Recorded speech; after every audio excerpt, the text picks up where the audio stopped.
I wanted to show how I mark my snaps, and it's because one thing I learned with marking snaps is when you're installing snaps, if you only install one side and then you use that to mark the other side where the other half of the snap goes, it's so fiddly. And this isn't rocket science. I'm sure I've not, come up with this method, but I think just seeing how useful it is really helpful. When you are installing snaps, you need to drill a hole in the fabric or put a hole in the fabric for the neck of the snap, right? So I do the hole both sides at the exact same time. And this doesn't matter what kind of snap system you use. I splurged big time and got a snap press. This is the Kam Snap press. And I'm really happy I did that, but I do not think everybody needs a snap press. I'm gonna interrupt my video really quickly with a brief overview of some of these tools that there are available to you for snap setting, even though this isn't a video about how to set snaps or a video about different snap tools. I just wanted to just briefly outline a couple of things. So this is a snap press and it has dies that I install to set the snaps. And then this right here is the cutting element. So it's a separate thing. So you have to install this to cut holes. This is a screw punch, a Japanese screw punch, and it's mostly used for paper crafts and things. I'm not going to say I recommend it because its intended use isn't really to cut fabric all the time, but I'll be honest, I do use it for cutting small holes. But the real reason I got this was for pattern drafting, for drilling holes like at the apex of the pattern or the vanishing point of the dart or other markings. So it's a way for me to cut a tiny hole in the middle of a pattern when I can't reach it with a regular hole punch and I need something a lot smaller. So this is a Japanese screw punch. The tips are replaceable. It's not a cheap tool if you get a really good one, but it's worth it if you get the good one. And then these you have to be replaced, especially if you're gonna cut fabric all the time, because they will get dull and then they won't cut very well. This is, of course, an awl, and you can use this to cut your holes. But the problem with using an awl, even though I do this sometimes in a pinch, is that the hole, once you poke the fabric through, it starts to kind of close on its own because the fabric hasn't been taken away where you've put the awl.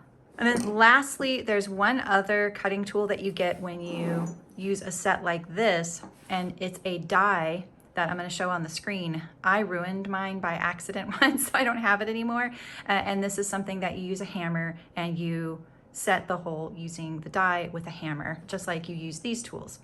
This is my Simflex, which I show you in the video. And then these right here are snap setting tools, just like this is a snap setter as well. They both work great. I just wanted to upgrade and get the press. I'll quickly show how I mark them. I won't go into great detail about that since it's more about the snaps here. This has a collar and collar stand. So I put the first button just centered in the middle of the placket on the collar stand, and then I just put a little dot, boop, like that, right? I do use a Simflex, which is this adjustable button marker. I've heard these can be a little bit inaccurate with the equal distance between these, and mine is very equal. And I'm very gentle with this, and I store it closed, and I kind of treat it, with respect because I've heard so many bad things about these. So once I've decided where my first snap is gonna go, and today I've chosen 2 inches, this is a very personal placement for a lot of people, and it's good to know where they like it. So this is where I'm putting this one. So I'm gonna line that up there, and then I usually try and figure out where I want my last snap to be, like how much tail do I want loose, right?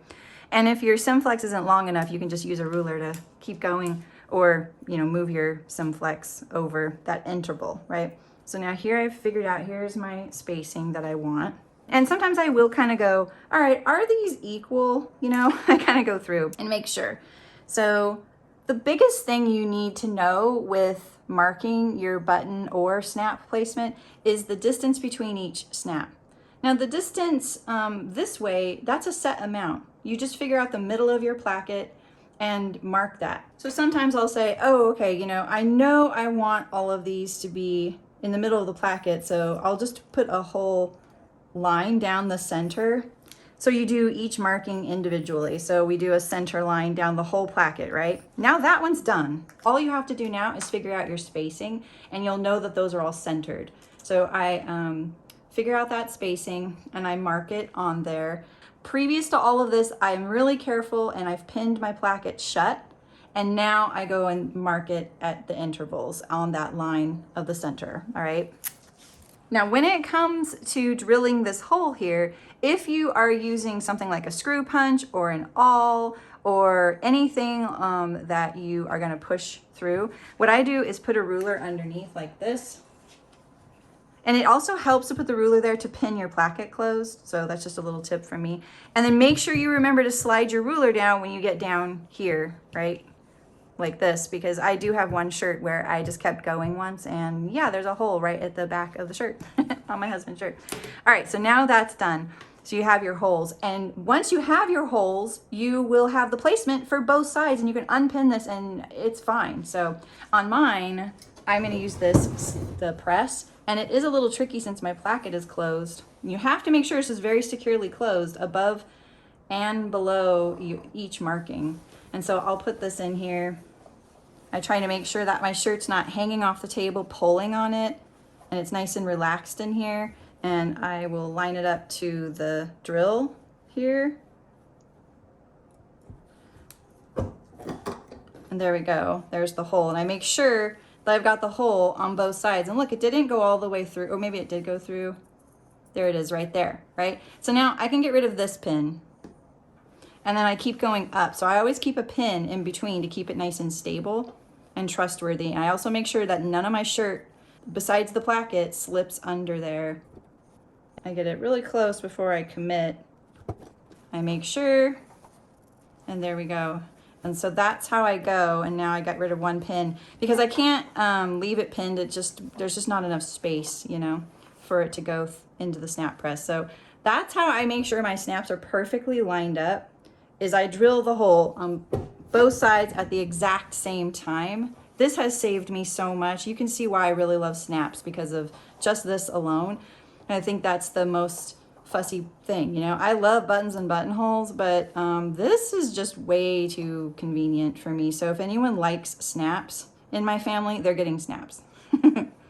Now, one of the other ways you can do this, which would be even easier, is by pairing your plackets together like this, like wrong sides together, and then just putting it through like this. Now, the problem with this is if your plackets are different widths from left to right, which isn't as uncommon as you think. So you need to make sure, because you wouldn't want to do all this and then your placket come together like this with the other placket sticking out right here.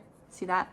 You want to make sure that your placket is covering the entire one, right? So that's the only thing you need to make sure of. So what you can do to test that is, you know, put a pin everywhere you think you're going to put a snap, and put that pin on each side. And then when you undo it and then line up, like stack those pins where those pins go in, is it going to line up the placket correctly or how you want it to? So just beware. But this would be a really easy way to do it. And most of the time when I'm marking the button after I've sewn my buttonhole, this is what I do. If it's a placket that allows me to do that. So that would be easier. Time for the snaps.